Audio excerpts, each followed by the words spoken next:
어떤 고백문이 없어요. 토라 전체의 가르침을 내가 실천하는 사람은 유대교인이에요. 그러니까 유대교인이라고 우리는 부르지만 자기들은 유대교인이라고 부르지 않았어요. 자기들 유대인이라고는 인정했지만 우리 유대교인이다 이런 말 안 했는데 여기 유대교라는 말을 썼어요. 이건 뭐냐면은 디아스포라, 그러니까 이민 나가서 살고 있던 사람이었기 때문에 이 말을 씁니다. 무슨 말씀인지 아시겠어요? 그러니까 자기 고향에서 사는 사람들은, 고향에서 사는 유대인들은 유대교라는 말을 쓰는 이유가 없어. 죄다 다 유대교인이니까. 자기들끼리는 그런 말을 쓸 필요가 없는데 다른 세계에 나와서 사는 사람들, 우린 한국 사람이 한국에 살면서 나 한국인이냐 뭐 이런 얘기 안 하잖아요. 왜냐? 다 한국인이니까 죄다. 그런데 이렇게 나와 살면은 한국인만 사는 게 아니니까 한국인이다, 뭐 라티노다, 뭐 흑인이다, 뭐 그렇게 얘기하잖아요. 그런 것처럼 나와서 살면 사는 유대인들이 부르는 명칭이에요. 근데 이게 아주 특별한 의미를 가지고 있습니다. 특별한 의미를 가지고 있어요. 그러니까 본토에 사는 유대교인과 다른 이민 나와 살고 있는 유대교인들만의 특별한 어떤 성격 같은 게 있는 겁니다. 그래서 이 말을 썼다는 거고요. 예? 그게 이제 성격을 얘기하려고 그래요. 앞으로 바울 서신을 읽으려면은 그게 뭔지를 알아야 돼요. 여기서 지금 바울이 내가 동년배보다 유대교 신앙이 앞섰고라고 얘기했을 때 뭐에 앞섰느냐, 동년배보다 어떤 점에서 앞섰느냐 하는 것을 아는 게 필요합니다. 그게 이제 기독교인이 되면서 이 사람이 예수를 따르게 되면서 그게 바뀐 거예요. 그러니까 유대교 전체를, 나중에 나오는 얘기지만 유대교 전체를 버리고 다른 종교로 간 게 아니라 자기가 이민자로서, 유대인 이민자로서 바깥에서 살면서 프랙티스했던 그 특별한 유대교, 본토 사람과 다른 그 특성을 가지고 있는 그 유대교의 열심이었는데 그게 바뀐 거예요. 그러니까 유대교 전체를 버린 게 아니다. 이거를 아는 게 중요한 거예요. 그게 굉장히 많은 기독교인들이 오해하고 있는 게 그겁니다. 이 사람은 유대교를 버리고 예수를 따르는 사람이 됐다. 아니에요. 버리지 않았어요. 버리지 않았어요. 물론 버린 게 있어요. 그런데 그게 유대교 전체가 아니다. 라는 얘기입니다. 예. 지금도 유대인들은 자기네를 유대교라고 안 그래요?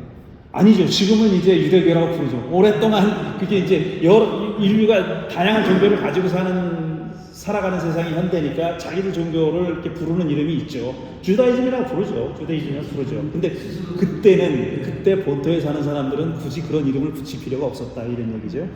그 다음에 네 번째 보면은 부활한 예수에 나타나신 경험한 자, 그 다음에 가장 작은 사도라고 자기를 불렀어요. 사도들 가운데 가장 작은 자다. 하지만 나도 사도다. 왜 작은 자냐? 자기가 박해한 경험이 있기 때문에. 그렇게 얘기하는 게 고린도전서 15장이고요. 그 다음에 약점을 가진 자다. 하지만 나는 그 약점을 자랑한다. 라고 고린도 후서 12장에 얘기하고 있습니다. 자기를 어떻게 규정하느냐 하는 얘기입니다. 나는 이런 사람이야. 라고 얘기하는 것을 지금 예를 든 겁니다. 그 다음에 이제 독신자. 독신자라는 거는 바울이 결혼을 했었는지 안 했었는지는 모릅니다. 그런데 어쨌든 지금 바울이 그 선교 활동을 했을 때는 혼자 다녔어요. 내가 내 와이프랑 같이 다닐 자격이 없지 않다라는 걸 얘기할 때가 있었어요. 얘기하는 구절이 있어요. 근데 난 그렇게 안 한다. 그렇게 얘기하는데 어쨌든 이 사람은 독신자로서 했고 지난주에 말씀드렸지만 결혼을 안 한 사람은 계속 하지 마시오. 그 다음에 이 결혼 관계에 있는 사람은 그렇다고 이혼하지 마시오. 그거는 이제 나는 기독교인지만 나는 예수 따르지만 내 그 동반자가 안 따르면은 그것 때문에 이혼하지 말라는 뜻입니다. 그리고 당신이 독신이면서 지금 예수를 따르고 있으면은 굳이 결혼하려고 하지 말라고 이렇게 얘기하는데 그 독신이 그리스도인으로 사는데 더 좋다고 봤어요. 바울은. 그리고 자기가 혼자 다니고 있다는 걸 얘기했고요. 그 다음에 천막 제작자하고 로마 시민권자라는 얘기는 사도행전에 나오는 얘기라고 말씀드렸습니다. 바울은 스스로 자기가 일을 한다고는 얘기했지만 천막을 만드는 사람이라고 얘기하지 않았고 그 다음에 로마 시민권 얘기는 바울이 쓴 서신에는 안 나옵니다. 사도행전이 그렇게 얘기하고 있는 거고, 이렇게 바울이 한 말을 중심으로 해서 그렇게 성격 바울이 이런 사람이다라는 얘기를 했고, 그 다음에 그래서 바울이 이제 전환한 경험을 뭐라고 우리가 이해해야 될 것이냐라는 문제를 얘기했었죠. 그게 회심도 아니고 개종도 아니고 전향도 적절치 않고 이런 말로는 안 되는, 뭐가 안 되는 성격 규정이 안 되는 어떤 특별한 경험이다라는 말씀을 드렸고, 오늘 이제 그 얘기를 하려고 하는 겁니다. 그래서 그럼 뭐라고, 저는 전환이라고 임시로 이름을 붙였는데 그게 적절한지 아닌지 하는 것을 이제 앞으로 살펴보려고 하는 겁니다. 자, 그리고 마지막에 이제 바울 시대 개종이라는 것이 우리가 지금 21세기 사는 우리가 생각하는 개종이랑은 전혀 차원이 다른 그런 사회 현상이라고 말씀드렸죠. 기억나십니까? 우리는 예를 들어서 내가 기독교인인데 불교가 더 매력적이야. 내가 내내 기독교인으로 살았는데 불교를 공부를 좀 해보니까 내가 기독교인이었을 때 참 만족스럽지 않았던 점들, 그 다음에 궁금했던 점들, 해결이 안 된 점들, 쟤네는 대답을 주는 것 같아. 그럼 나의 개종을 하잖아요. 그럼 집안 식구들은 반대를 좀 하겠지. 그 집안이 다 그리스도인 집안이라면, 기독교인 집안이라면은 반대를 하겠죠. 너 왜 그러냐. 그렇지만 그 사람이 개종하는 것을 막을 수는 없어요. 막지 못해요. 그거는 막으면은 범죄입니다. 종교제의 헌법을 지금 어기는 거예요. 그리고 예를 들어서 크리스찬 집안에 며느리가 들어왔어요. 근데 그 사람 불교인이야. 그러면 대체로 어떻게 합니까? 교회를 억지로 끌고, 좀 점잖은 사람들은 시간을 두고 천천히 개종시키려 할 것이고, 좀 빡빡한 집안은 너 지옥 갈라 그래? 그러면서 바로 교회를 데려가야 된다. 너 교회 안 나가면 안 된다. 우리 집 식구가 됐으니까 교회는 안 나가면 안 된다. 그럴 거 아니에요. 반대도 마찬가지예요. 내가 기독교인인데 불교 집안에 갔어요. 그러면은 불교 사람들이 종교가 다른 걸 마땅하게 생각하지 않아요. 대체로는. 그걸 마땅하게 생각하는 집은 그렇게 많지가 않습니다. 너 종교의 자유 지켜줄게. 네가 믿는 종교 믿고 우리는 우리대로 믿고, 그렇게 하자는 사람 그렇게 많지가 않아요. 그렇지만 그 사람의 결정이에요. 그거는. 그래서 종교를 바꿀 거냐 안 바꿀 거냐 그 사람의 결정인데, 이 시대는 일단 그렇지 않았어요. 그런 인디비주얼리즘이라는 게 없던 시대예요.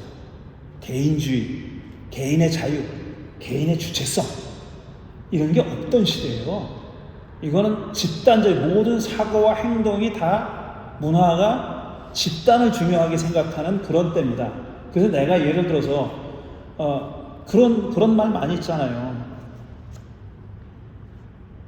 요즘 이제 그 종교의 자유를 주장하는 사람들, 이 종교의 자유라고 말하기도 좀 그런데, 야, 네가 기독교인이 된 게 모태신앙의 경우, 네가 기독교인 집에 태어나서 기독교인이 된 거지. 네가 다른 집에서 태어났으면은, 불교 집에서 태어났으면 불교인이 됐을 가능성이 높잖아. 그리고 사실 그래서 유아 세례를 받잖아요. 어렸을 때 태어나서 아기 때 세례를 받잖아요. 근데 걔가 자기의 주관으로 신앙 고백을 할 수 있을 때 입교를 합니다. 입교를 해요. 가톨릭도 마찬가지고 개신교도 마찬가지예요. 그러니까 자기 입으로 신앙 고백을 하고, 어렸을 때는 부모가 얘를 신앙으로 키우겠습니다. 그래서 아기 세례를 한 것. 사실 아기 세례는 그거보다 원죄 때문에 시작한 겁니다. 원죄. 인간의 원죄 때문에. 근데 어쨌든 현실은 어렸을 때는, 아기 때는 부모가 얘를 신앙으로 키우겠습니다. 약속을 하고 아기 세례를 주죠. 그 다음에 걔가 이제 성장해가지고 청소년이 되면은 자기의 신앙 고백을 하고 입교를 하잖아요. 그거 똑같은 거예요. 그렇게 하잖아요. 근데 이 시대에는 예를 들어서 그 사람이 이스라엘 사람으로 태어났어요. 그 사람은 옵션이 없어요.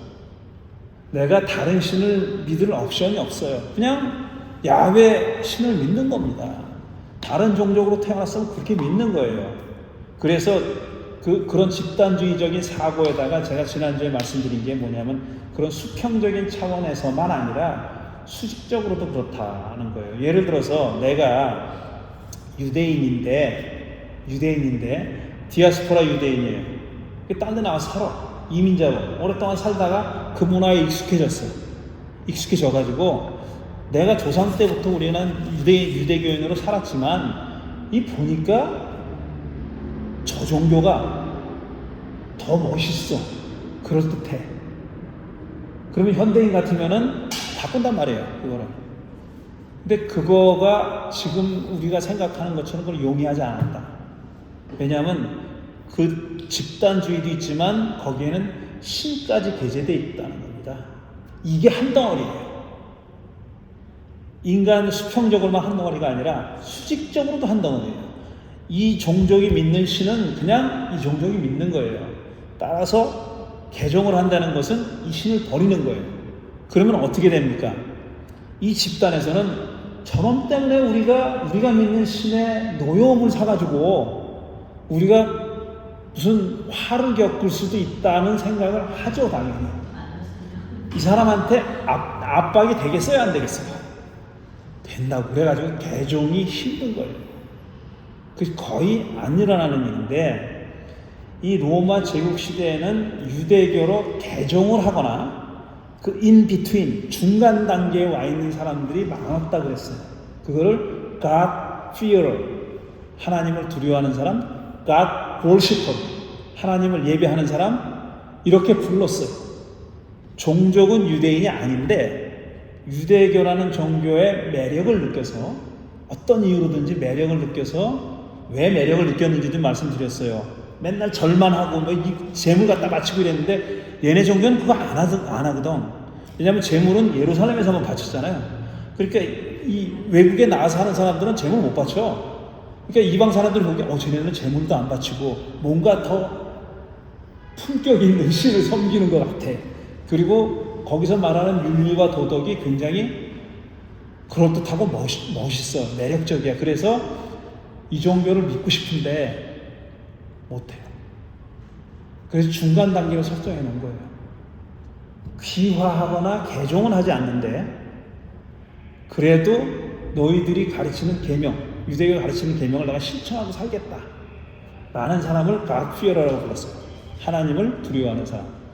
그러니까 이방인이면서 유대교의 친화적인 그리고 유대교의 가르침을 지키려고 하는 사람들을 그렇게 불렀다는 거예요. 바울이 타겟이 누구냐? 그 사람. 바울이 예수를 따르는 하나님 나라 운동으로 끌어들이려고 했던 사람이 1차적인 타겟은 God fearer.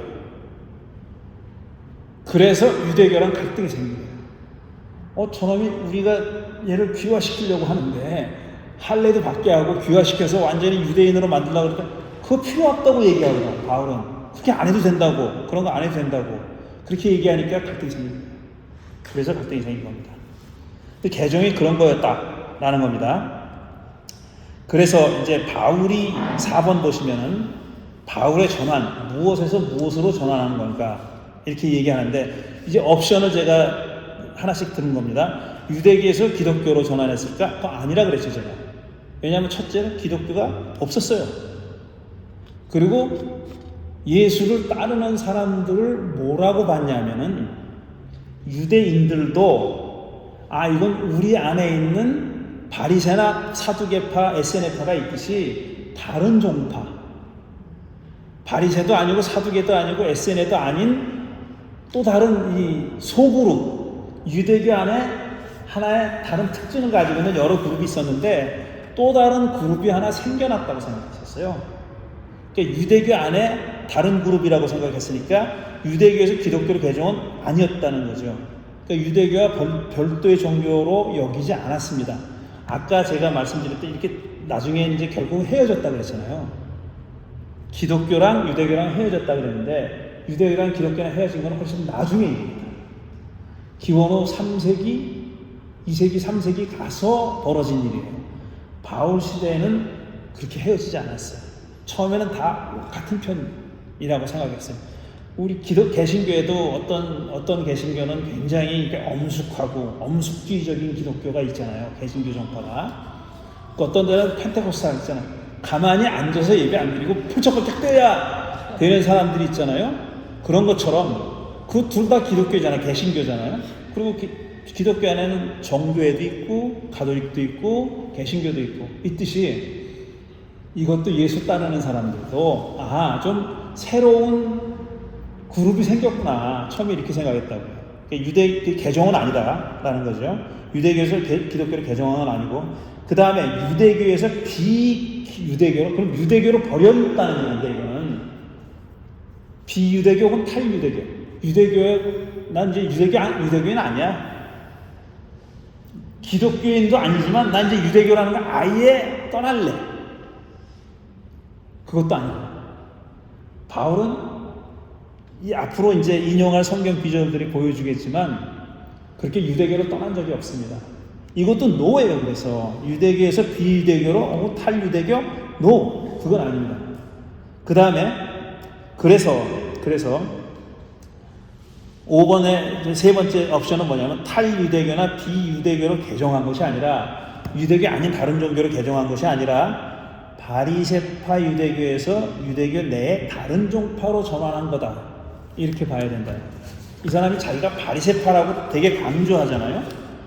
인용했잖아요. 제가 앞에서 지난주에도 읽었고 바리새파에 속하는 유대교 안에 바리새파라는 소그룹이었단 말이에요. 이게 제일 최대 종파입니다. 유대교 안의 종파 중에서 최대 종파예요. 사두개파는 아주 이 하이 클래스 지배계층의 제사장들이나 이런 높은 사람들, 귀족들이 주로 사두개파였고 바리새파는 좀 일반적인 대중 종교 운동이었어요. 그 다음에 에세네파는 다 틀려먹었어. 그리고 나가서 별도로 그 광야에 나가서 살았던 사람이니까 이 사람들은 숫자가 많지가 않아요. 아주 소수입니다. 그리고 젤롯 땅이라고 이제 무장투쟁하는 사람, 당연히 소수고 바리새파 사람이 제일 그래도 덩어리가 큰 집단이었는데 더 이상 바리새파 유대교인이 아니라 다른 그 이전에는 존재하지 않았던 사두개도 에세네도 젤롯도 아닌 다른 예수파를 만든 거예요. 말하자면 유대교 안에 예수파를 만든 겁니다. 근데 바울 혼자 만든 게 아니라 이거는 예수님을 따라다녔던 사람들이 만든 새로운 그룹이죠. 거기 바울이 나중에 뒤늦게 조인한 겁니다. 후발주자예요. 그래서 갈등이 처음에는 없지 않아 있었습니다. 먼저 예수를 따르던 사람들과 그 다음에 나중에 들어온 바울과 약간의 갈등이 있었던 거죠. 자, 이렇게 봐야 된다는 겁니다. 그러니까 유대교에서 기독교로도 아니고 유대교를 벗어 던진 것도 아니고 유대교 안에 바리새파에서 다른 종파로 전환한 거다. 변신한 거다. 이렇게 봐야 된다는 겁니다. 그래서 전환하기 이전에 바울의 종교는 어떤 거냐면 지금 말씀드린 대로 바리새파 위에 인용했죠. 할례, 베냐민 집파, 히브리 사람 중에 히브리 사람, 바리새파 사람, 교회 박해자, 율법에 의로 흠잡대 없는 사람 이 자기가 다 얘기한 건데 이런 사람이었다는 겁니다. 이런 사람이었다는 거예요. 그 다음에 동년배보다 유대교 신앙이 앞섰고 이건 아까 말씀드린 거 제가 설명을 한 거고요. 조상 전통이 열성적으로 지킨 자. 그래서 질문은 뭐냐면은 이랬던 바울이 왜 예수 따르는 사람들을 박해했느냐 이겁니다. 이유가 뭐였을까? 이유가 예를 들어서 바리새파였던 바울은 사두개파 사람들에게 감정이 좋았을까요? 안 좋았을까요? 그렇죠. 바리새파 사람들은 사두개파 사람들에게 감정이 좋지가 않았어요. 하지만 사두개파 사람을 쟤네는 이단이야 이러진 않았어요. 쟤네는 저는 유대교 우리 종교에서 멀리 떠나간 놈들이야 이렇게 생각하지 않았어요. 왜 근데 감정이 좋지 않았느냐면은 사두개파 사람들은 로마에 적극적으로 부역을 했습니다. 그래서 제사장직과 귀족의 그 위치를 확보했어요.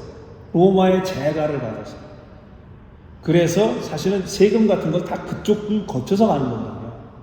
그 다음에 사두개파 사람들은 세금을 거둘 권한이 있었어요. 왜냐하면 제사장들이잖아요. 그러니까 성전세, 그 다음에 일반 사람들이 제물로 바치는 것들을 하나님이 안 드시잖아. 제물로 바치면은. 양 잡아 바치면 하나님이 드십니까? 안 드시죠? 그건 제사장들이 다 갖는 거예요. 제물 바치는 거 곡식 바치고 돈 바치고 성전세 바치고 하나님한테 돈 던지면 하나님이 집어가는 거 아니잖아요. 다 땅에 떨어지잖아. 그러니까 이 자들 다 먹는 거야. 경제적으로 보면은. 그러니까 그거를 로마 제국에서 얘네들한테 권한을 준 거예요. 그러니 바리새파 사람들은 그들을 탐탁하게 여길 리가 없는 거죠. 그렇지만 그렇다고 해서 바리새파 사람 쟤네는 이단이야. 인정을 하는 거예요. 싫지만 그래도 우리라는 테두리 안에 있는 그런 사람을 인정을 하는 겁니다. 그런데 예수를 따르는 사람들은 그렇게 생각했다면은 죽이려고 안 했겠지. 사두개파 사람 죽이려고 안 했어요. 젤롯 땅은 했어요. 젤롯 땅은 저것들은 친일파야. 그래가지고 젤롯 땅은 사두개파 사람의 제사장들이나 이런 암살한 경우들이 있습니다. 실제로. 왜냐하면 젤롯 땅은 무장투쟁하는 사람이고 시카리라는 게 단도라는 뜻이에요. 시카리파가 이제 젤롯 땅 중에 또 작은 그룹인데 이 사람들은 암살자들이에요. 암살하러 다니는 사람, 단도 들고 암살하러 다니는 사람인데 그 사람들은 다 젤롯 땅들은 사두개파 사람들은 암살을 시도하고 응징을 했어요. 왜냐하면 쟤네는 친일파 같은 친로마파니까. 근데 바리새파 사람들을 그렇게 대하지는 않았어요.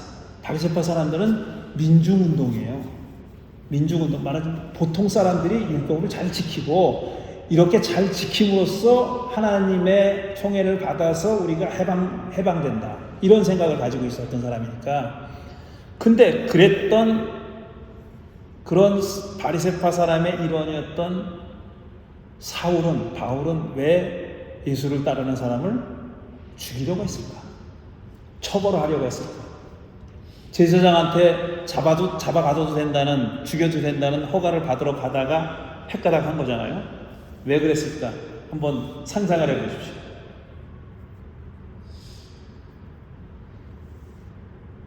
왜 예수를 따르는 사람이 그렇게 꼴보기 싫었을까?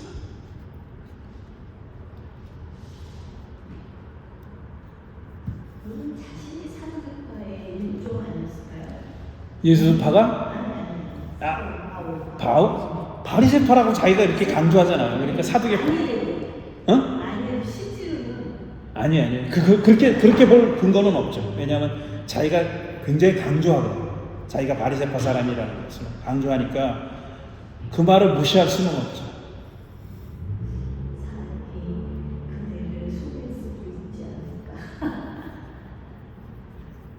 혹시 정답을 얘기하려고 그렇게 생각하지 말고 그냥 떠오르는 생각. 왜 그랬을까 도대체?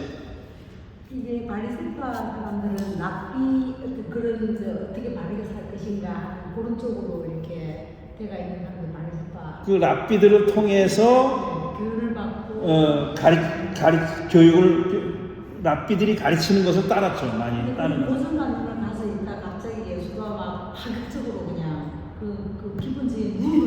상당히 가까이 가고 있습니다. 파격적으로 갔으니 남자는 그렇게 뭐 죽여야 된다라고 생각을 할 수도 있겠죠. 예, 아주 비슷했어요.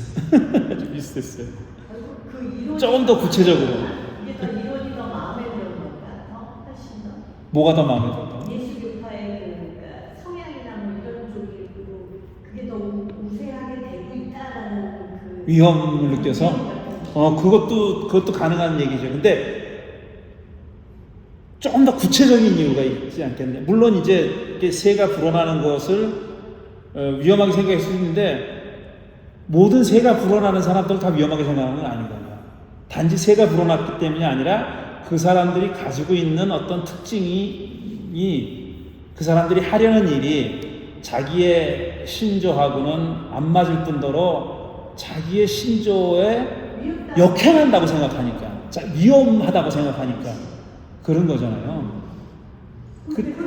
답이 나온 거예요. 하나인데 이제 예수님도 평등을 부르짖었잖아요. 그것도 좋은 얘기인데, 그거는 바리새파 사람하고, 그 얘기는 바리새파 사람하고 그렇게 척질 내용은 아니에요. 예수님이 이렇게 뭐 굉장히 평등하게 대하셨잖아요, 사람들을. 그러니까 그거는 바리새파 사람하고 척질 내용은 아니에요. 사두개파 사람하고 척질 내용이지. 바리새파 사람들이 그걸 예수님처럼 철저하게 그렇게 실행한 사람은 아니에요. 그렇지만 그게 저자들을 죽여야 돼라고 할 만한 그런 내용은 아니에요. 왜냐하면 바울이 나중에 우리가 많이 인용하지만 갈라디아서 같은 데 보면 유대인도 헬라인도 없고 노예 주인도 종도 없고 남자 여자도 없다, 차별 없다 이렇게 얘기하잖아요, 바울이.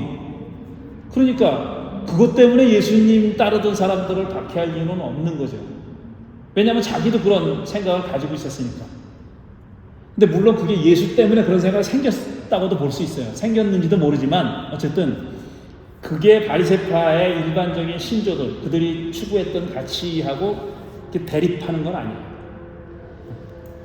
누구나 유대인들이 율법을 지키면은 된다고 생각했어요, 바리새파 사람들은. 그건 뭐냐면은 두 가지입니다. 두 가지인데, 첫째로는 바리새파 사람들이 특별히 중요하게 생각했던 토라의 내용이 있어요.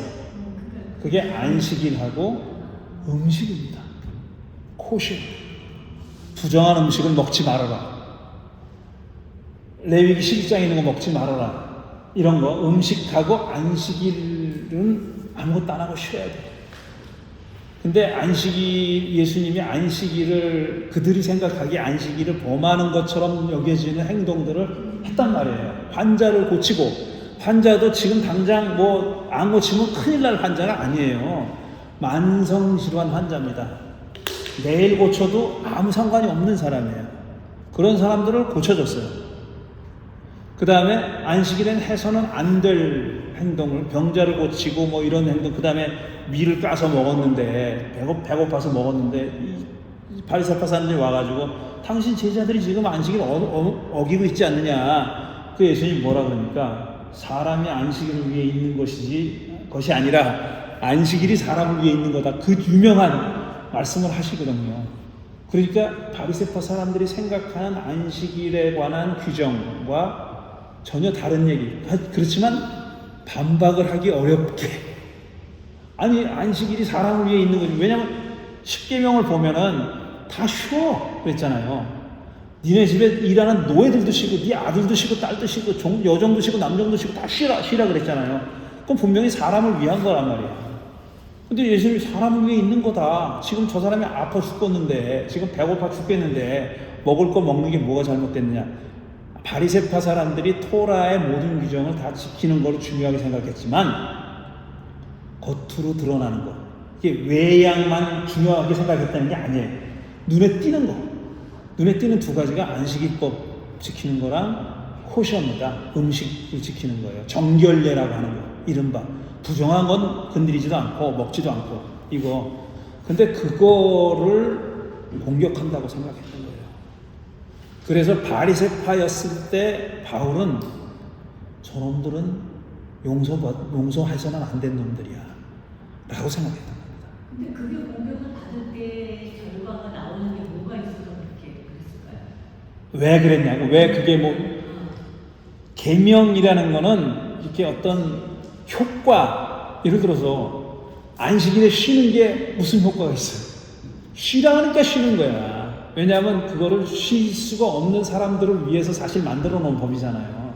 그러니까 노예 주인들은 일을 시키고 싶지, 그날도. 그런데 안식일법 때문에 암만 사두개파하고 귀족이고 노예를 많이 거느리고 있어도 그날은 일을 못 시켜요.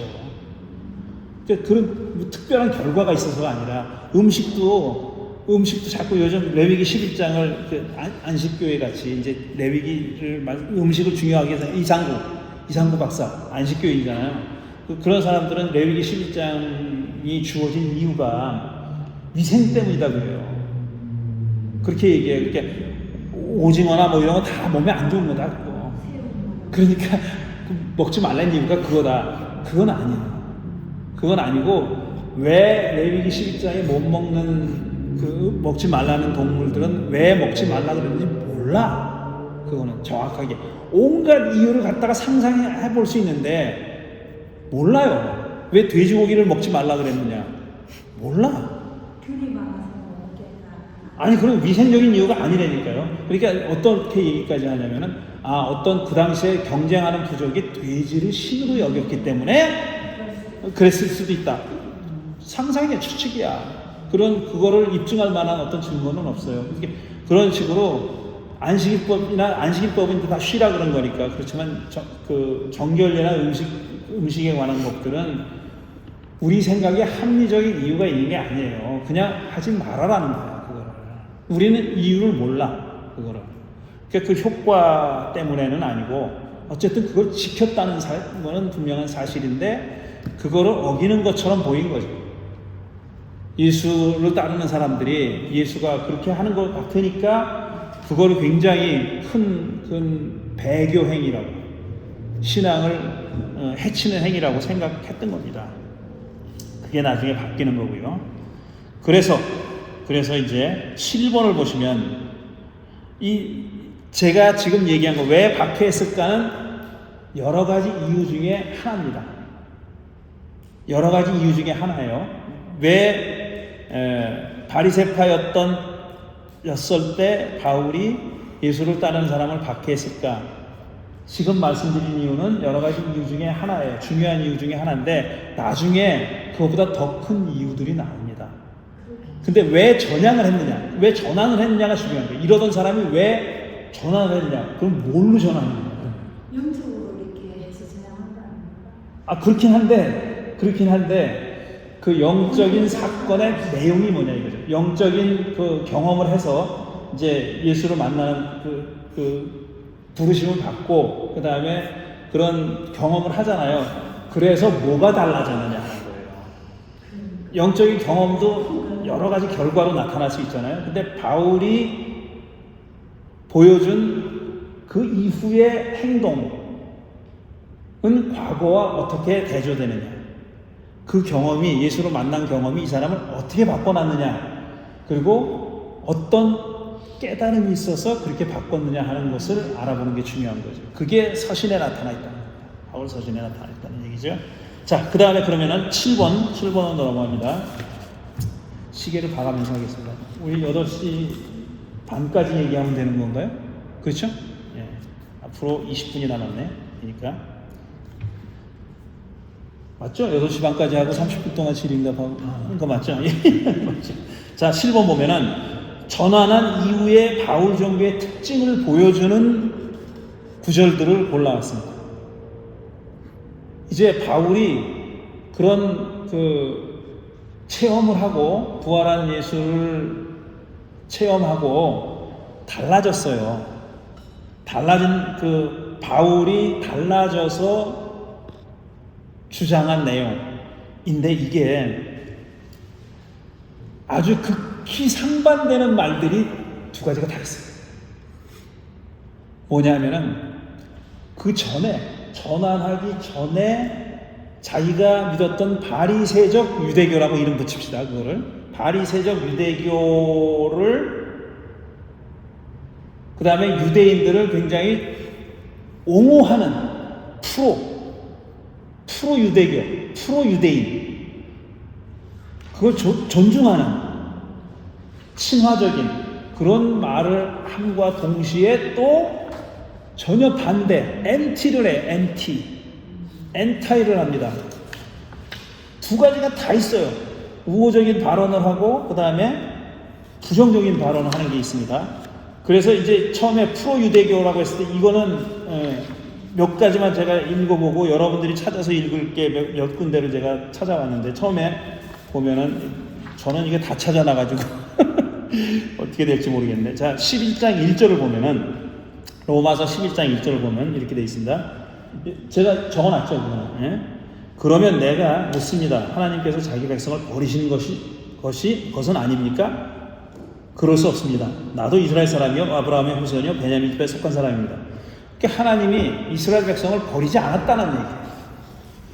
보통 바울을 뭐라고 이해하냐면 엔티 주데이즘, 엔티 유대인, 반유대교, 반유대인이라고 기독교인이 된 다음에 이렇게 편의상 그렇게 얘기하는 겁니다. 기독교인이 된 다음에는 그렇게 됐다고 주장해요. 그러니까 유대교와 유대인하고는 자기 동족하고는 척을 졌다. 아예 척을 졌고 그거 버렸다. 그렇게 생각하는데 그러지 않은 구절이 있는 거예요. 하나님이 버렸느냐? 자기 백성을 버리신 거 아니다. 그거 아니다라고 얘기하고 있고요. 그 다음에 빌립보 3장 5, 6절은 읽은 겁니다. 8만에 할례 받았고 그거 그러니까 율법의 의로는 흠잡힐 데가 없는 사람이었습니다. 그래요. 그러니까 이거는 이렇게도 읽을 수 있어요. 전에는 그랬는데 지금 이거 아무것도 아니야. 보통 또 아무것도 아닌 거라고 얘기하는 구절이 있잖아요. 그걸 분토로 여겼다. 옛날 성경에는 분토로 여겼다. 그러니까 똥같이 여겼다는 얘기입니다. 그렇게 말하는 구절이 있어요. 그래서 사람들은 뭐라고 오해하느냐면 이거 유대교를 완전히 버렸구나. 그거는 정말 가치 없는 것으로 여기게 됐구나. 이렇게 생각하는데 그렇지 않다. 그렇지 않다는 겁니다. 그 다음에 갈라디아서 1장 13절 14절을 보면은 제가 적어놨나요? 아니면 안 적어놨어요? 한번 찾아볼 시간이 있을까요? 이렇게 몸을 안 움직이려고 그래. 굉장히 안 움직이려고. 갈라디아서 1장 13절 14절 좀 찾아서 읽어주십시오. 예, 읽어주세요. 내가 이전에 유대교에 있을 때에 하나님을 너희가 들었거니와 하나님의 교회를 심히 핍박하여 잔해하고 내가 내 동족 중 여러 연장자보다 유대교를 지나치게 믿어 내 조상의 유전에 대하여도 열심히 있었으나. 네. 이 세 번역도 비슷한데 내용은 같습니다. 내가 전에 유대교에 있을 적에 한 행위가 어떠하였는가를 여러분이 이미 들은 줄 압니다. 나는 하나님의 교회를 몹시 박해하였고 또 없애버리려고 하였습니다. 이렇게까지 했다는 거예요. 없애버릴 작전까지 했었다. 나는 내 동족 가운데서 나와 나이가 같은 또래의 많은 사람보다 유다교 신앙에 앞서 있었으며 내 조상들의 전통을 지키는데 훨씬 더 열성이었습니다. 우리가 앞에서도 읽은 겁니다. 이런 사람이라는 거예요. 그러니까 유대교가 이제 다 한물 간 종교라는 것도 아니고 틀려먹은 종교라는 것도 아니고 또 유대인이라는 것이 가치가 없는 게 아니다 라고 얘기한 겁니다. 그 다음에 고린도후서 12장 22절 보면은 그들이 히브리 사람입니까? 나도 그렇습니다. 그들이 이스라엘 사람입니까? 나도 그렇습니다. 그들이 아브라함의 후손입니까? 나도 그렇습니다. 자기가 유대인이고 이스라엘 사람이고 아브라함의 후손이라는 걸 자랑스럽게 얘기해요. 이 사람의 자기 어떤 종족적인 아이덴티티를 버린 적이 없어요. 그걸 무가치하다고 여긴 적도 없고 그 아이덴티티를 계속 가지고 있습니다. 그게 예수를 따르는 사람이 됐어도 중요한 거예요. 중요한 자기의 정체성입니다. 그게 헌신짝처럼 버린 거 아니에요. 그거를 지금 강조하려고 하는 거고. 그래서 이제 8번을 보면은 유대인이나 유대교의 우호적인 발언들을 하는 예들이 많이 나옵니다. 그거는 제가 읽어드릴 테니까 잘 들으십시오. 여기 써 있는 것도 여러 써 있는 것도 있고 제가 일부만 찾아서 읽으려고 사실 생각한 건데 제가 읽어드릴게요. 잘 들어보십시오. 로마서 3장 1절과 2절을 보면 그러면 유대 사람의 특권은 무엇입니까? 무엇이며 할례의 이름은 무엇입니까? 모든 면에서 많이 있습니다. 첫째는 그들이 하나님의 말씀을 맡았다는 것입니다. 이거는 굉장한 특권이에요. 그렇지 않습니까? 유대 사람의 특권이고 뭐고 할례의 이름이 뭐냐? 모든 면에서 많이 있대요. 그 중에서도 하나님의 말씀을 맡은 사람은 유대인이다 이겁니다. 이거는 영원 무궁한 가치입니다. 바울이 생각하기에 내가 이제 그리스도인 됐으니까 이거 다 헌신짝 이거 아니에요. 계속 이거는 영원 불변의 가치입니다. 유대인의 특권은 뭐냐? 하나님의 말씀을 맡았다는 거예요. 그러니까 자기들이 성경을 가지고 있다는 얘기를 하는 거예요. 토라를 맡은 종족이다. 물론 그 토라는 만민을 위한 거다라는 전제를 가지고 있어요. 그렇지만 그 토라는 누구에게 주어졌느냐? 유대인에게 주어집니다. 그걸 특권이라고 얘기하는 거고요. 그 다음에 로마서 3장 31절 보면 그러면 믿음으로 말미암아 우리가 율법을 폐합니까? 그럴 수 없습니다. 도리어 율법을 굳게 세웁니다. 보통 믿음으로 의롭다함을 받고 율법을 행한 의로는 의롭다함을 못 받는다 그러잖아요. 그게 이심칭의 믿음으로 의롭게 된다 이거잖아요. 그러면은 율법은 이제는 개나 줘라, 개나 물어갈 거라고 생각하잖아요. 그게 아니래잖아요. 여기서는 믿음으로 말미암아 율법을 폐합니까? 아닙니다. 도리어 율법을 굳게 세웁니다 그랬어요. 믿음이 율법을 굳게 세운답니다. 율법을 폐하는 게 아니라. 그러니까 이거는 유대인에 대해서 계속 우호적인 발언하는 거죠. 여전히 가치가 있다는 얘기를 하는 거고요. 그 다음에 로마서 7장 7절 보면 그러면 우리가 무엇이라고 말하겠습니까? 율법이 죄입니까? 그럴 수 없습니다. 그러나 율법에 비추어 보지 않았다면 나는 죄가 무엇인지 알지 못하였을 것입니다. 율법에 탐내지 말라 하지 않았다면 나는 탐심이 무엇인지 알지 못하였을 것입니다. 율법이 이런 기능이 있다는 겁니다. 율법이 죄냐? 그렇지 않다 라고 얘기해요. 보통 바울을 갖다 반율법주의자라 그래요. 반유대주의자, 반율법주의자. 아니라는 겁니다. 아니라는 거예요. 오히려 율법을 굳세게 한다잖아요. 굳세게. 그 다음에 로마서 7장 12절, 13절 상반절 보면은 그러므로 율법은 거룩하며 계명도 거룩하고 의롭고 선한 것입니다. 그러니 그 선한 것이 나에게 죽음을 안겨주었다는 말입니까? 그럴 수 없습니다.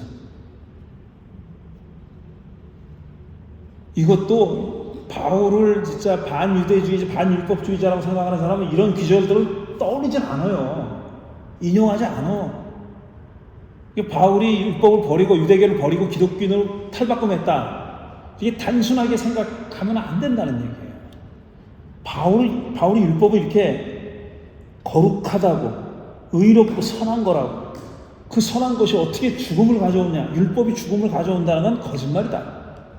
그건 사실이 아니다. 진리가 아니다. 이렇게 얘기하는 겁니다. 물론 이런 구절만 있는 건 아니에요. 나중에 또 읽겠지만요. 그 다음에 로마서 9장 4절 보면은 이거 중요하네. 내 동족은 이스라엘 백성입니다. 그들에게는 하나님의 자녀로서의 신분이 있고 하나님을 모시는 영광이 있고 하나님과 맺은 언약들이 있고 율법이 있고 예배가 있고 하나님의 약속들이 있습니다. 이스라엘 백성들이 그럼 나쁜 놈들이냐? 율법을 받은 죄나 만들어낸 율법을 받은 형편없는 종족이냐? 아니라는 거예요. 그렇지 않다는 겁니다. 하나님의 자녀로서의 신분이 있고 하나님을 모시는 영광이 있고 언약이 있고 율법이 있고 예배가 있고 약속이 있대요. 이렇게 굉장히 존귀하게 생각하는 거예요. 이스라엘 백성들을. 그러니까 이스라엘 백성들이 흔히 나중에 후대의 기독교인들은 뭐라고 생각하냐면 히틀러만 그런 게 아닙니다. 유대인들을 왜 학살하고 다 죽이려고 했느냐? 예수를 죽인 종족이라 그래가지고 죽이려고 그런 거예요. 이놈들이 예수를 죽였단 말이야. 그러니까 이건 죽여 싸다. 그들이 홀로코스트를 한 이유 중에 하나입니다. 물론 열등한 인종이다 뭐 이런 것도 있어요. 여러 가지가 있는데 그 중에 하나가 히틀러는 그런 걸 믿지 않았겠지만 이게 굉장히 대중들한테 파고들어가는 선전이 되니까 이놈들 예수를 죽인 놈들이야. 우리 종교, 우리의 예수님을 죽인 종족이야. 라고 해가지고 그걸로 정당화시킨 거예요. 유대인 학살을. 그런데 여기서는 뭐라고 하냐? 버리지 않았다 그랬잖아요. 그렇게 존귀한 사람들이다. 그런 종족이다. 이렇게 얘기합니다. 11장 1절 로마서입니다. 계속. 그러면 내가 묻습니다. 하나님께서 자기 백성을 버리신 것은 아닙니까? 그럴 수 없습니다. 하나님이 이스라엘 백성을 버리지 않았다는 얘기예요. 나도 이스라엘 사람이 아브라함의 후손이요 베냐민 지파에 속한 사람입니다. 이거 여러 번 얘기합니다. 이 얘기를. 하나님은 이스라엘 백성을 당신 백성을 버리지 않았다는 겁니다. 그 다음에 마지막으로 갈라디아 3장 21절. 그러면 율법은 하나님의 약속과는 반대되는 것입니까? 그렇지 않습니다. 율법이 하나님의 언약과 반대된 거냐? 그렇지 않다는 거예요. 더 나아가서 믿음과 반대되는 거냐? 그렇지 않다는 겁니다. 그 중개자가 준 율법, 요게 또 무슨 거리가 되지만 율법을 중개자가 줬다고 그래요. 이건 모세를 얘기하는 게 아니에요. 어떤 천상의 중개자를 얘기하는 거예요. 천사. 이게 다른 얘기인데 이건 여기서는 얘기하지 않겠어요. 바울이 이 얘기를 한 게 참 특징인데, 중개자가 준 율법이 생명을 줄 수 있는 것이었다면 의롭게 되면 분명히 율법에서 생겼을 것입니다. 이렇게 이스라엘이라는 민족과 율법, 유대교를 굉장히 높이고 가치 있게 여기는 발언들을 합니다. 그렇지만 9번 보면은 이런 바울이 과거 자신의 정체성을 부정했을 수는 있죠. 이게 옛날 얘기다. 자기가 회심하기 전에, 그러니까 전환하기 전에 얘기다 라고 보는 사람들도 있어요. 왜냐하면 개종한 사람 중에는 과거를 부정하는 사람들이 많이 있죠. 제가 어렸을 때는 제 강론 시간에 여러 번 얘기한 건데, 제가 어렸을 때는 스님이었다가 목사가 부흥사가 된 사람들이 왜 이렇게 많은지 몰라. 그 기억나십니까? 동네 옛날에 부흥회하면 전봇대에다가 이게 부흥회 포스터 있잖아요. 부흥회 몇 월 며칠부터 강사 누구 사진 붙이고 그러면 나중에 얘기고, 거기는 이제 매직으로다가 인쇄된 거에다 빈칸 날짜 쓰고 강사 이름 쓰고 무슨 교회 쓰고 이런 거 전봇대에다가 많이 붙여놨습니다. 옛날에 전봇대에 무슨 이명래 고약 광고 붙여놓듯이 많이 붙여놨는데, 그때 많이 히트친 부흥 강사가 중이었다가 목사 된 사람들이 하는 부흥회가 많았어요. 저도 우리 동네에서 그거 하는 거 많이 다녀봤습니다. 궁금해서. 중고등학교 때 많이 다녀봤어요.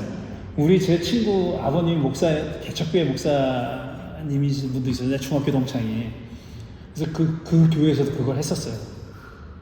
스님이었다고 이제 막 대문짝만 붙여놓은 거야. 대문짝은 아니고 그냥 그 전봇대에다가 잔뜩 붙여놓고, 그래서 이제 친구네 아버지니까 또 거기 갔었죠.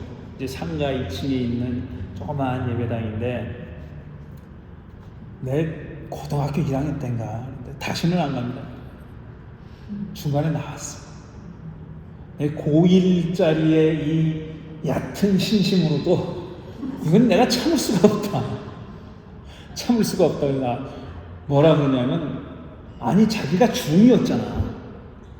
그러니까 도를 구한다고, 불교의 도를 찾는다고 했던 사람이잖아요. 근데 자기가 과거에 그렇게 추구했던 불교를 얼마나 조롱을 하는지, 내가 듣는 사람이 이러해서 나는 이게 믿어지지가 않더라라든지, 이게 옳지 않다고 생각합니다라든지, 그래서 다른 어떤 가르침을 찾다가 내가 그리스도교에서 뭔가를 발견하고 그 다음에 이쪽으로 추구하게 됐다, 이렇게 얘기하면 내가 끝까지 있었을 거야. 야, 자기가 옛날에 믿었던 종교를 그렇게 조롱을 하는데, 부흥의 목적이잖아요. 그게 목적이에요. 그게 그 분을 초대해서 부흥회를 연 내 친구 아버지의 목적도 그거야. 왜냐하면 그때는 절에 다니지 않지만 나는 불교인이라고 생각하는 사람들이 많았거든. 그냥 우리 집안이 다 이제 기독교인이 아닙니다, 불교야. 그때는. 그러니까 그런 짓을 많이 했어요. 그리고 사실은 이런 유치한 경우를 제외하고서도 많은 개종자들이 있어요. 근데 개종자들은 일반적으로 자기가 버린 종교를 폄하합니다. 왜냐하면 자기 종교를, 버린 종교를 폄하하지 않으려면 버릴 이유가 없지. 그걸 계속 하겠지. 근데 일로 간 거를 합리화하기 위해서는 이게 나쁜 거여야 되는 거예요. 그거를 정도껏 하는 사람이 있고, 제가 말씀드린 대로 그거를 설득이 되게 하는 사람도 있고, 조롱하는 그런 사람도 있고, 그런데 어쨌든 그런 게 있어요. 이런 얘기들도 다 그렇게 볼 수도 있다는 겁니다. 물론 그렇지는 않아요. 왜냐하면 바울이 전환을 한 이후에도 계속 위의 얘기들은 전환을 하고 나서도 여전히 간직하고 있는 가치를 얘기한 겁니다. 자기가 버리지 않았던 신앙을 얘기한 거예요. 그런데 여기서 그치면 좋겠는데 유대인이나 유대교 혹은 유대 민족에 대해서 부정적인 발언을 하는 섞여 있어요. 그런 구절들이 혼재해 있다고요. 그래서 사람들을 헷갈리게 만드는 겁니다. 예를 들어서 갈라디아서 3장 10절 11절 지금 10번 합니다. 10번 뭐라고 되어 있냐면 율법의 행위에 근거하여 살려고 하는 사람은 누구나 다 저주 아래 있습니다. 어머나 아니 조금 아까 한 얘기랑 너무 다르잖아. 율법이 얼마나 중요하고 소중한 거냐, 그걸 구원에 이르게 한다, 뭐 그걸 다 얘기했잖아요. 믿음으로 세우는 거다 다 얘기했는데 여기서 율법의 행위에 근거하여 살려고 하는 사람은 모두 다 저주 아래 있습니다. 기록된 바 율법책에 기록된 모든 것을 계속하여 행하지 않는 사람은 다 저주 아래 있다 하였습니다. 하나님 앞에서는 율법으로는 아무도 의롭게 되지 못한다는 것이 명백합니다. 의인은 믿음으로 살 것이다 하였기 때문입니다. 이게 제일 유명한 구절이죠. 엔타이 유대교, 엔타이 유대인의 구절로 제일 널리 알려진 구절이고, 오랫동안 유대인 학자들이 바울을 싫어했던 이유, 바울을 연구하려고도 안 했고 예수는 오케이 바울은 노라고 했던 이유가 이런 구절 때문에 그런 거예요. 이런 구절들이 여러 개 있기 때문에 율법의 행위에 근거해 살려고 하는 사람 모두 다 저주 아래 있대. 망할 거라는 얘기잖아요. 망할 거. 결국은 망할 거라는 얘기죠. 이런 귀절이 있습니다. 율법으로는 아무도 의롭게 되지 못한다는 게 명백하대요. 그 다음에 갈라디아서 6장 15절 할례를 받거나 안 받는 것이 중요한 것이 아니라 새롭게 창조되는 것이 중요합니다. 할례는 유대인들로서 굉장히 제일 중요한 예식입니다. 할례라는 예식이 제일 중요한 예식이에요. 그래서 이방인들이, 비유대인들이 유대교로 개종을 하거나 귀화할 때 남자들은 다 할례를 받아야 됐어요. 근데 바울이 그거 할 필요 없다라 그래가지고 동족 간에 갈등이 생긴 겁니다. 그거 하지 말라고. 그거 하면 할 필요가 없다는 게 아니라 하면 안 된다 그랬어요. 그래서 갈등이 생긴 거예요. 그런데 지금 바울은 할례를 받거나 안 받는 것이 중요한 것이 아니라 새롭게 창조되는 것이 중요하다 그랬어요. 할례의 가치를 완전히 무시하는 거예요. 그까짓 게 뭐가 중요하냐? 사람만 새롭게 되면 되는 거야 라고 얘기하니까요. 그 다음에 로마서 3장 19절 20절 율법 아래 있는 모든 말씀이 율법 안에 사는 사람에게 말한 것임을 우리는 압니다. 이거 중요한 구절입니다. 그것은 모든 입을 막고 온 세상을 하나님 앞에서 유죄로 드러내려는 것입니다. 그러므로 율법의 행위로는 하나님 앞에서 의롭다고 인정받을 사람이 아무도 없습니다. 율법으로는 죄를 인식할 뿐입니다. 율법의 기능, 역할 이렇게 폄하할 수 있습니까? 율법 그거 이게 뭐 죄가 뭔지 알게 할 수는 있지만 거기서 벗어나기는 못해. 그 소리예요. 거기서 구원받기는 못하는 거예요. 율법이라는 거는. 그런 얘기거든요. 그러니까 이건 율법의 그렇게 토라의 가치를 굉장히 폄하하는 거죠. 로마서 9장 31절 32절 그런데 이스라엘은 의의 율법을 추구하였지만 그 율법에 이르지 못하였습니다. 유대인들 니들이 율법의 의를 그렇게 추구한다고 그렇게 난리 쳤는데 율법에 이르지 못했대요. 영상이 아니 소리가 안 나온다는데. 네, 그래서 녹음하고 있어요. 아 그래요? 그거 뭐라고 써줘야 되겠다. 썼어요. 잘했습니다. 예. 아이고 그렇군요. 지금 어쨌든 녹음이 되고 있고요. 이것도 못 듣지 근데 녹음이 되고 있죠. 그 말도 못 듣죠. 예. 자, 그 다음에 마지막은 아니에요. 로마서 9장 31절 32절 그런데 이스라엘은 의의 율법을 추구하였지만 그 율법에 이르지 못했습니다. 어찌하여 그렇게 되었습니까? 그들은 믿음에 근거하여 의에 이르려고 한 것이 아니라 행위에 근거하여 의에 이르려고 했기 때문입니다. 그들은 걸림돌에 걸려 넘어지는 것입니다.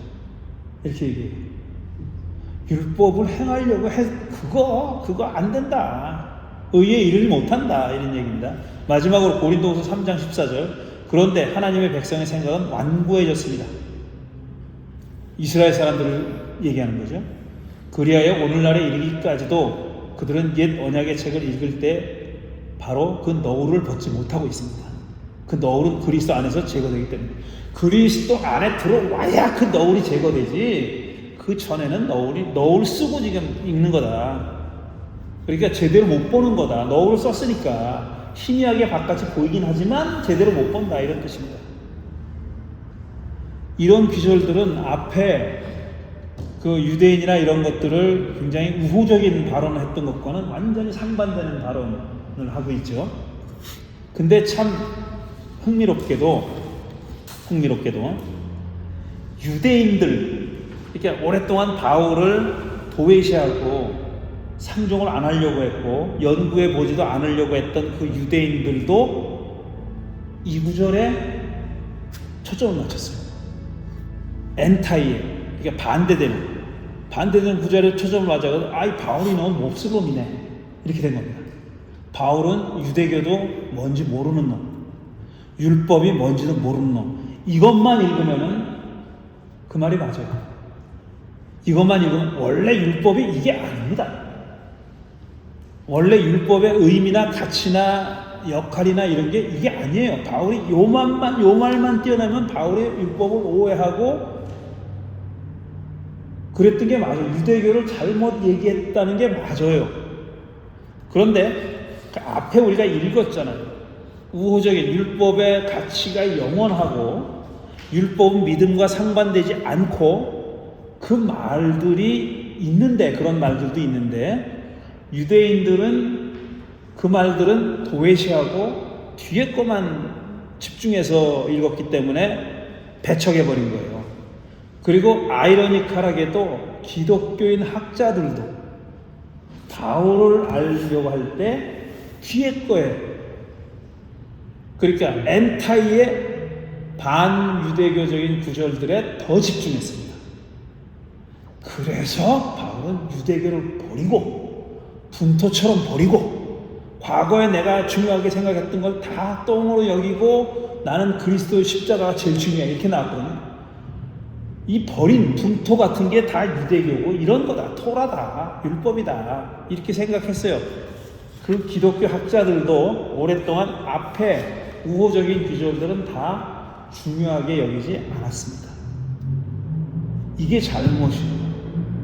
그럼 숙제는 뭐냐 하면은 바울이 율법과 유대인에 대해서 우호적으로 말하는 것은 이해할 수가 있어요. 일단 그가 계속 오랫동안 그 가치를 지니고 설득하고 체화하고 실천하고 살았으니까 그렇게 말하는 게 이상하지가 않아요. 문제는 뭐냐면은 왜 이렇게 반율법적이고 반유대적인 발언을 하느냐, 왜 이 말을 했고 이런 발언들의 의미가 뭐냐를 아는 게 중요합니다. 이 말을 이제 어떻게든지 이해해 보려고 노력했던 학자들이 제가 말씀드린 대로 지난 20세기 후반부터 등장하기 시작한 거예요. 그거를 그 바울 연구하는 사람들은 새 관점 학파라고 해요. New Perspective School이에요. 그냥 그대로 번역한 거예요. 새 관점이라고, 우리말로. 새 관점이라는 그 말을 한 사람이, 영국 사람들이 좀 시작했고, 우리 뭐 그 얘기까지는 할 건 없는데 어쨌든 미국 사는 사람들도, 미국에 있는 학자들도 그 관점을 받아들여 가지고 많이 연구하기 시작했는데, 그 새 관점을 내세운 사람들의 가장 중요한 전제가 뭐냐면은 바울을 1세기의 역사적 상황 안에서 읽자, 이겁니다. 그동안은 16세기 마틴 루터의 종교개혁자 루터가 오직 믿음으로라고 했을 때 그 생각을 바울도 똑같이 했을 거다라고 생각하고 그렇게 믿어온 거예요. 그래서 율법 때 믿음은 대립하는 거예요.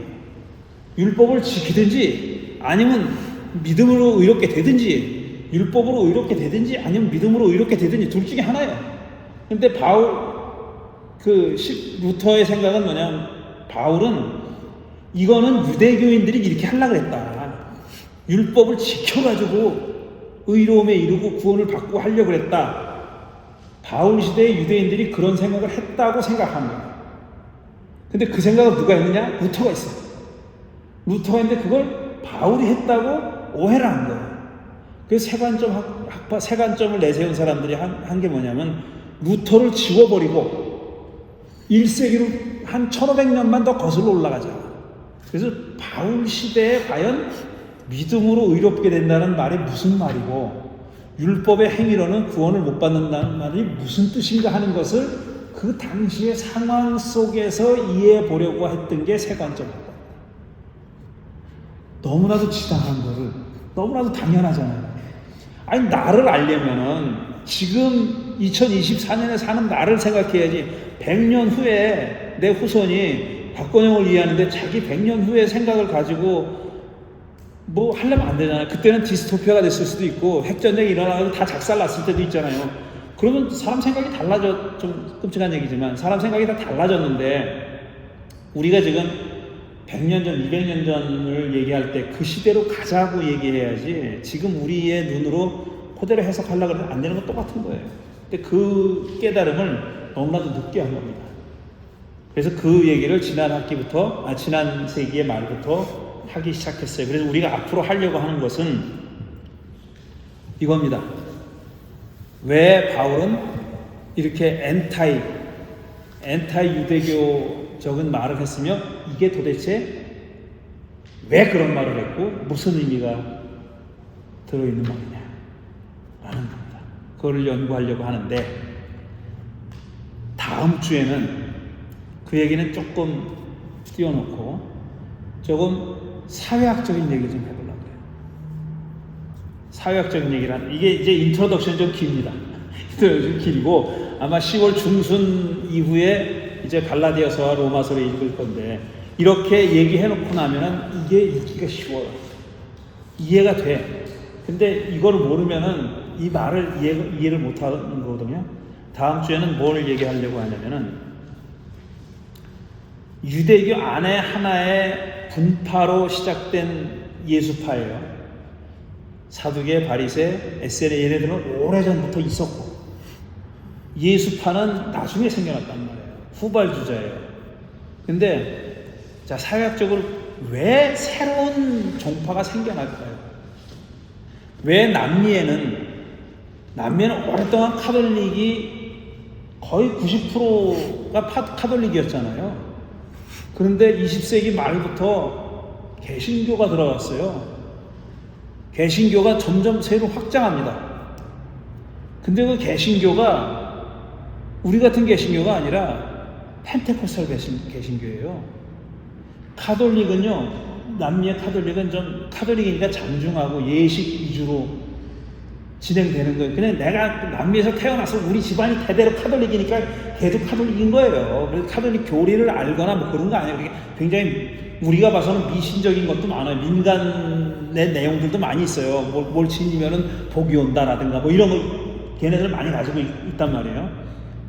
근데 그런 상황에서 사실은 카톨릭 교회의 교리를 알아서 카톨릭이 아니라 그냥 태어나면서부터 카톨릭, 회교도가 태어나면서 그다음 회교도예요. 자기 회교도 뭐 코라나 읽어서가 아닙니다. 코라나 일자도 모르는 사람들도 많아요. 회교도 중에서도. 그런데 거기 개신교가 들어갔어요. 근데 전혀 딴판인 개신교가 들어갔어요. 펜테코스탈 개신교가 들어갔어요. 이 사람들은 저도 몇 년 전에 누가 이제 초대해가지고 멕시코 시티에 가서 한 일주일 거기 신학교에서 강의하면서 있어 본 적이 있어요. 오전에 강의하고, 오전 오후에 강의하고 저녁 때 이제 구경하러 나갔는데 무슨 멕시코 광장에 대통령 광장인가 하는 데가 있어요. 대통령 궁이 쫙 있고 그 옆에 큰 카톨릭 교회가 있더라고요. 구경을 갔어요. 근데 가는데 거기서 이렇게 고행을 하는 사람이 있어요. 그 기어가 거기까지 이렇게 무릎 이것도 안 되고 기어가는 거예요. 기어가는 사람들이 여기 보이더라고요. 그래서 거기 들어갔어요. 근데 거기는 성당이야. 성당인데 예배하는 게 여기 순복음 하듯이 펄쩍펄쩍 뛰어요. 그 예배 한 3시간, 4시간 해. 그러니까 막 좀 펄쩍펄쩍 뛰다가 뒤에 와서 막 먹어. 싸운 걸 먹어. 배고파. 먹고 어떤 사람은 또 한참 자. 그 뒤에서. 그래서 저놈은 이제 내 생각에 그냥 여기 두고 안 났다. 그랬더니 깨더니 또 가서 앞에 나가서 같이 펄쩍펄쩍 뛰더라고. 왜 그런 개신교가 들어갔을까? 답을 얘기하면은 그 전에 전통적인 카톨릭이 주지 못한 거를 얘네가 주는 거예요. 카톨릭의 예전 중심에 이렇게 엄숙한 그런 데서는 이게 그냥 그런 줄 알고 했는데 오랫동안 보니까 다른 종교가 있는 거야. 그러니까 그게 자기의 이런 그 니드를 욕구를 채워주는 거예요. 나는 좀 살기도 힘든데 와서 팔짝팔짝 뛰고 이제 한풀이 하는 거야. 말하자면 그냥 막 발산하고 속 시원해가지고 가는 거예요. 그게 이제 겉으로 드러나는 현상이 물론 그게 다라는 얘기는 아니에요. 이제 새로운 어떤 종파가 생기는 것은 그 이전의 전통적인 종파들이 주지 못한 거. 그래서 전통적인 종파는 기존 질서를 유지하려는 경향이 강해요. 근데 신흥 종교는 그걸 깨고 자기들이 발전해야 되잖아요. 그러니까 굉장히 혁신적이고 새로운 거를 얘기해야 돼. 새로운 무슨 가치를 제시하고 행동 방식도 달라야 되고 다 다른 거예요. 사회학적으로 보면 예수 집단이 했던 운동이 그거였어요. 기존 종교가 못했던 것, 고인물이 못하고 있던 것을 새로운 것을 내놓은 거예요. 그러니까 사람들이 와 하고 따라붙은 거야. 내가 이게 뭔지는 몰랐는데 뭐가 이제 불만이 많았어. 근데 이게 뭐 어떻게 해야 될지도 모르겠고 그 불만의 내용이 뭔지도 자기가 잘 이해 못하는, 하지만 뭔가 무거워. 그런데 예수라는 분이 나타나가지고 그걸 휘저어버린 거예요. 고여있는 거로 막 휘저으니까 자기 이 영 안에 있던, 각자 사람들의 영 안에 있던 것도 막 그냥 휘저어버린 거예요. 휘저어가지고 이 새로운 가치를 이야기하는, 하나님 나라라고 하는 새로운 가치를 얘기하는 그분한테 확 쏠린 거라고. 하나님 나라라는 말은 그 전에도 있었어요. 그런데 그런 내용이, 구체적인 내용을 제시하고 실천한 분이 없었지. 근데 그런 분이 나타난 거예요. 그러니까 사람들이 확 그걸로 밀렸고, 또 기존 종교를 수호하는 사람들은 아무래도 기득권층입니다. 기득권, 그 사회에서 기득권을 가지고 있는 사람들이 거기에 이제 안주할 수밖에 없는 거예요. 근데 아무것도 갖지 못한 사람들, 가난한 사람들, 이런 사람들은 이 세상이 바뀌어야 된다는 열망이 강하죠. 근데 자기들이 원하는 방향으로 바꿀 것 같은 분이 나타난 거예요. 그게 예수 운동이에요. 사회학적으로 보면 그런 겁니다. 그래서 그렇게 시작된 거고, 바울도 그 운동을 세계화시킨 사람이에요. 팔레스타인 안에서만 예수님은 활동했잖아요. 그거를 이제 로마 제국 판도에다가 널리 확산시킨 사람이에요. 그러니까 장이 달라졌잖아요. 운동장이. 그라운드가 달라졌다고요. 이건 팔레스타인이 아니라 세계, 그러니까 내용이 달라졌어요. 달라진 건 맞아. 확실해. 그런데 그 옹심이, 제일 그 근본적인 거, 근본 가치, 그거를 바울이 계속 킵하고 있었느냐 아니면 그것도 변형시켰느냐가 논란입니다. 저는 그 옹심이는 그대로 있다라고 주장하는 사람입니다. 그러니까 예수님은 하나님 나라 선포했는데 바울은 교회를 만들었다. 이거 아니라는 거예요. 전혀 다른 짓 한 게 아니다. 그거는 달라진 장에서 그거를 컨텍스트를 바꿔서, 상황을 바꿔서 새롭게 만들어내는 거다 라는 게 그 얘기인데, 다음 주에는 그 얘기를 좀 하려고. 그래야 바울을 또 이해할 수 있습니다. 예. 그래서 이제부터 질문은 15분밖에 안 남았는데, 예. 어떤 얘기해 주시는지 아까 바리새파 유대교였던 바울이 예수가 죽이잖아요. 예. 그런 이유 중에 하나가 이제 안식일과 음식 문제에 있어서 바울이 생각했던 거와 예수가 생각하는데 차이가 있으니까 예. 이건 용서할 수 없다. 예. 그래서 예. 이유 중에 하나라고 했어요. 예. 그것도 더 큰 이유가 있다. 더 큰 게 있습니다. 다음 주였나요? 앞으로 계속 하죠. 저기만 내면 제가 이제 바리새파 유대교에서 예수파 유대교로 바뀌었다고 그랬잖아요. 근데 그 예수파는 이름이잖아요. 근데 그 예수파의 내용이 뭐냐? 바울이 이해한 예수파 기독교는 어떤 거냐? 여러 가지 특징이 있어요. 지금 그 중에 하나 이제 할례를 무시한 거, 할례 받을 필요 없다고 얘기한 거, 그 이방인이 그리스도인 되려면은 할례 받을 필요 없다, 유대인이 꼭 될 필요 없다라고 얘기한 거 그 중에 하나고, 그 다음에 안식일이나 이런 그 바리새파 사람들이 중요하게 생각했던 계명이 많은데 600 뭐 몇 가지나 되는데 그 중에서 바리새파 사람들이 중요하게 생각했던 몇 개 중에 그게 중요한 거예요. 음식에 관한 규정, 정결례와 안식일법인데 그거를 어기는 것 같아가지고 이제 그렇게 됐잖아요. 근데 사실은 이방 기독교인들, 그러니까 바울이 선교하러 나갔던 자기도 그 중에 일원이었고, 이방 기독교인들, 그러니까 디아스포라 유대인, 이민 가서 사는 유대인들에게는 본토 유대인보다는 이게 덜합니다. 그거에 대한 집착이, 그러니까 안식일과 음식에 대한 집착이 덜해요. 아무래도 이민 나와 살고 있고 자기들이 매일 만나는 세상이, 유대 안에서는 자기들끼리 사니까 그게 중요해. 그리고 안 지키면 눈총도 받고 욕도 먹고 그럴 거 아니에요. 근데 여기서는 훨씬 더 그게 느슨해요. 지키려고는 하지만, 그러니까 그게 더 이상 가장 중요한 가치가 되지 않았어요. 그 다음에는 그럼 뭐냐, 이건 앞으로 얘기할 건데, 바리새파 사람들은 하나님 나라가 임박했다, 이게 예수님의 메시지잖아요. 회개하라, 하나님 나라가 가까이 왔다, 그러니 회개하고 복음 믿어라, 이게 예수님이 선포하시는 거잖아요. 예수파는 뭐냐면은 마지막 때가 가까이 왔다는 게 중요해요.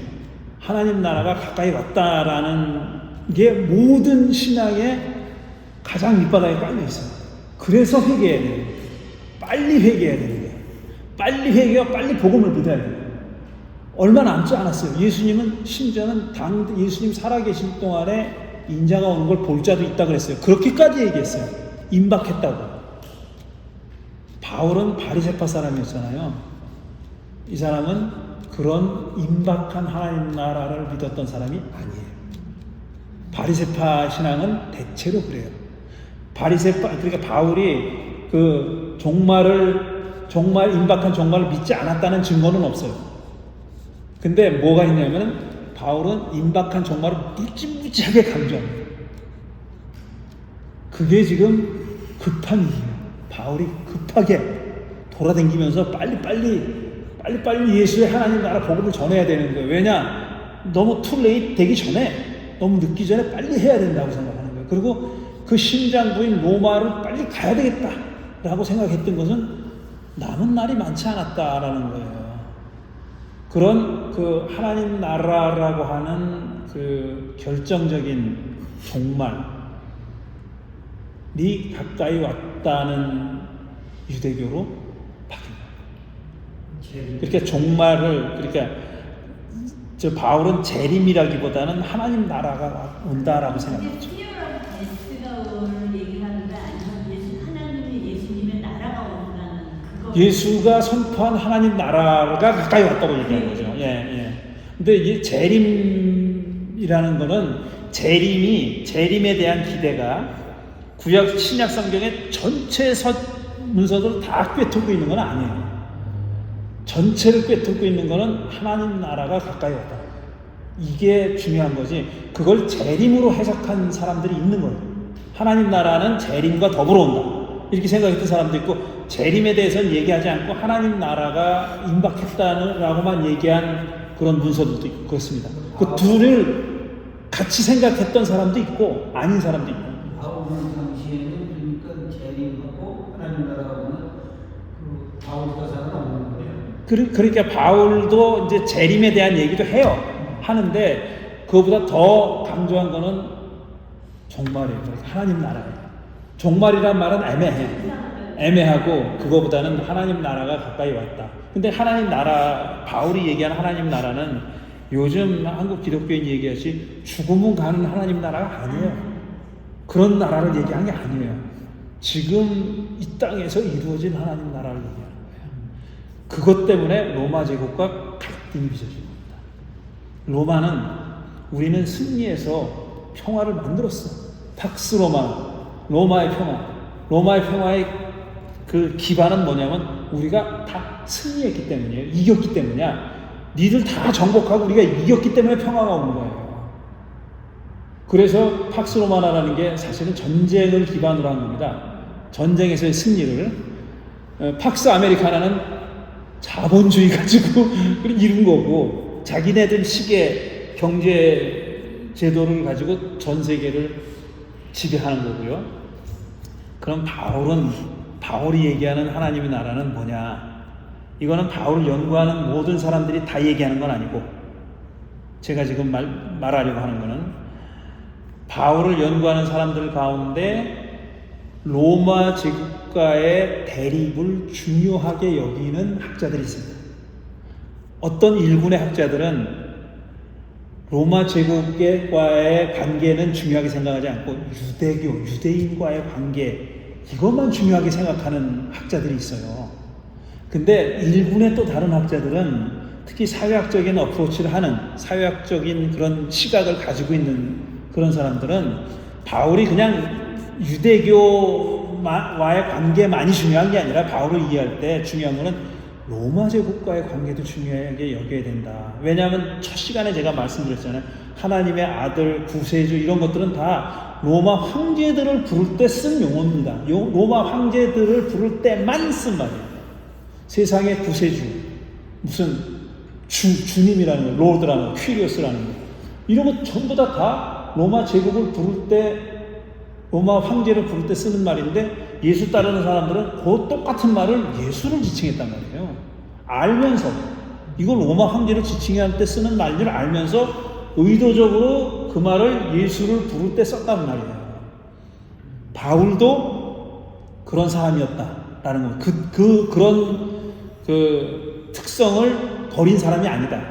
그래서 바울을 읽을 때도 로마 제국과의 이 대립을 염두에 둬야 된다라고 주장하는 일군의 학자들이 있습니다. 저는 그 사람들의 의견도 제가 소개할 거예요. 근데 그 사람들은 팍스 로마나에 대립해서, 팍스 로마나는 전쟁에서 승리, 빅토리, 그러니까 peace through victory, 승리를 통한 평화. 거기에 대해서 이 로마 제국과의 관계를 중요시하는 학자는, 바울은 peace through justice, 정의를 통한 평화다 이겁니다. 그래서 그 사람들이 의롭게 된다라든가 이런 말 있잖아요. 믿음으로 의롭게 된다라고 얘기했을 때 의롭다라고 번역하면 안 된다. 정의롭다라고 번역해야 된다라고 주장해요. 믿음으로 정의롭게 된다. 이렇게 번역해야 된다는 거예요. 왜냐하면은 바울이 의롭다는 말을 했을 때, 의롭다는 그 히라보가 있을 거 아니에요. 근데 그 의롭다는 말은 구약 성경에 어떤 말을 번역한 거예요. 근데 구약 성경에 뭐를 번역했다냐면 정의라는 말을 번역한 거예요. 그게 세다카 미슈파라는 거예요. 그 말이 정의롭다는 말의 히브리어입니다. 근데 그 정의롭다는 말이 구약 성경에서 어떻게 쓰였나 하는 것도 살펴봐야 돼. 왜냐하면 바울이 유대인이기 때문에 그 사람이 믿음으로 정의롭게 된다고 했을 때 그 정의의 전통은 뭐냐면은 그게 어디서부터 온 말이냐 하면은 구약성경에서 왔을 거다라는 거예요. 그럼 구약성경에서 정의는 어떻게 쓰였을까? 그 째다카라는 말은, 미슈파하라는 말은 어떻게 쓰였을까? 그거 다 살펴봐야 돼. 딱 답이 나와요. 그러면은 바울이 구약을 의식하고 그 말을 썼다면은 믿음으로 정의롭게 된다고 했을 때 그 정의롭게 된 상태는 마틴 루터가 생각한 것처럼 하나님 앞에 단독자로 너 이제 의로워졌어. 의롭다고 인정받는 거. 그러니까 법정에서 무죄 판결 내는 거. 정의는 무죄 판결이 아니에요. 정의는 정의로워야 되는 거지. 정의롭지 않아도 무죄 판결 되면 법정에서 죄를 졌는데도 막 무죄 판결 받는 경우 있잖아요. 의롭다고 인정받는 게 아니라 네가 정의로워지는 거다. 그러니까 지금 믿음으로 정의롭게 된다라는 말이 옳은 말이다. 그렇게 번역해야 된다라고 주장하는 사람은 믿음으로 사람이 정의로워지는 것이 중요하지 의롭다고 인정받는다는 말이 아니다. 정의로워지지 않으면 의롭다고 인정 못 받는다는 거예요. 네가 정의롭지 않아도 하나님이 정의롭다고 인정하면 that's all. 된 거야. 아니라는 거예요. 그게 아니라는 거예요. 정의로워지지 않으면은 의롭다고 인정받지 못한다는 거예요. 그래서 믿음으로 되는 거는 행위 따라야 되는. 그렇죠. 그 말은 이 말 중에 하나예요. 그 정의롭다는 말에, 그러니까 믿음과 행위가 상반되는 말이 아니라는 거예요. 이 사람들은. 그때 그 목사님 저도 현실적으로 살면서 예. 같이 대화하다 보면 그렇게 의롭다는 말을 자주 쓰는 사람들이 예. 백그라운드 깔고 있는 배경이 있어요. 예. 그러니까. 예. 왜냐하면 의인은 없나니 하나도 없나니. 예. 너도 우리는 꼴이 의로울 수가 없는 사람들이니까 그렇게 말하면서 시작하거든요. 예. 그러니까 무슨 얘기냐면 다 흠집이 있는데 자기 흠집은 뒤로 지치고 오히려 더 의롭게 가는 그런 생각은 어떻게 말하면 척하는 거겠죠. 그거를 그러니까 자기가 의롭지 않은 것을 합리화하려니까 나만 그런 게 아니라 니들 다 뭐 의인은 없어 하나도 없어 라고 얘기하는 거잖아요. 중요한 예. 단서가 되거든요. 예. 이신칭의라는 것보다 예. 그 사람들이 그 이신칭의를 말하는 이면에는 예. 의인은 없다. 예. 그러니까 의로서 해결하려고 하지 말고 예. 그 문제는 뭐 다 똑같아. 그러니까 힘의 차원으로 가는 거죠. 예. 맞아요. 그러니까 의인은 없다라는 말은 그러니까 뭐냐 하면은 흠집 없는 사람이 있어? 그 소리거든. 다 흠집이 있어. 너도 있고 나도 있고 다 있어. 그런 얘기예요. 그러니까 근데 그 얘기가 우리가 지금 공부하는 내용에 비추어 본다면은 아주 잘못된 게 의인은 없다니 하나도 없다라는 얘기, 하박국에서 나온 얘기, 의인은 믿음으로 살고 뭐 이런 얘기들 있잖아요. 그거는 우리가 지금 생각하는 개인주의적인 발언이 아니에요. 100명이 있는데 100명 중에 어떤 한 놈도 율법을 다 지켜가지고 율법으로 흠이 없는 자는 없어 이런 뜻이 아니에요. 그런 뜻이 아니라 100명이 죄인이라는 얘기는 100명이 다 같이 죄된 행동을 해서 죄가 아니라 제가 비유로 말씀드렸잖아요. 죄는 공기와 같은 거예요. 내가 암만 건강해도 공기 자체가 오염되어 있는 공기 안에 살면은 나도 오염이 되는 거예요. 그러니까 죄를 개인주의적으로 사고하는 거는 진짜 종교개혁의 산물입니다. 죄는 개인적인 구약성경이나 이 신약성경이나 죄는 개인이 짓는 죄가 아니에요.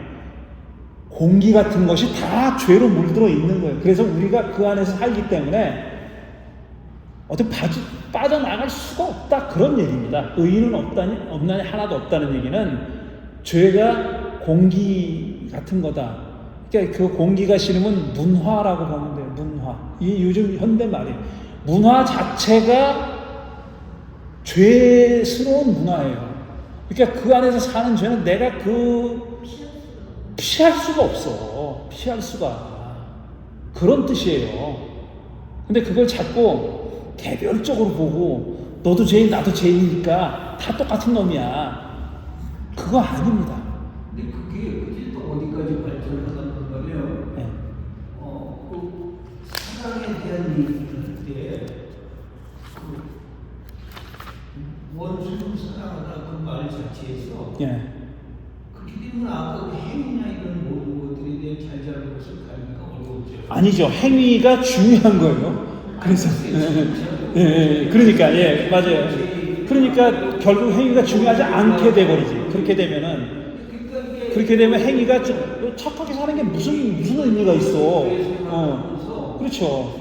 그 애매한 게 그거에 대한 지적이 있을 경우나 그거에 대해 얘기를 하면 교묘하게 그걸 표현해서 염소 새끼를 몰고 가는 맞습니다. 그 통로라고 말이죠. 그게.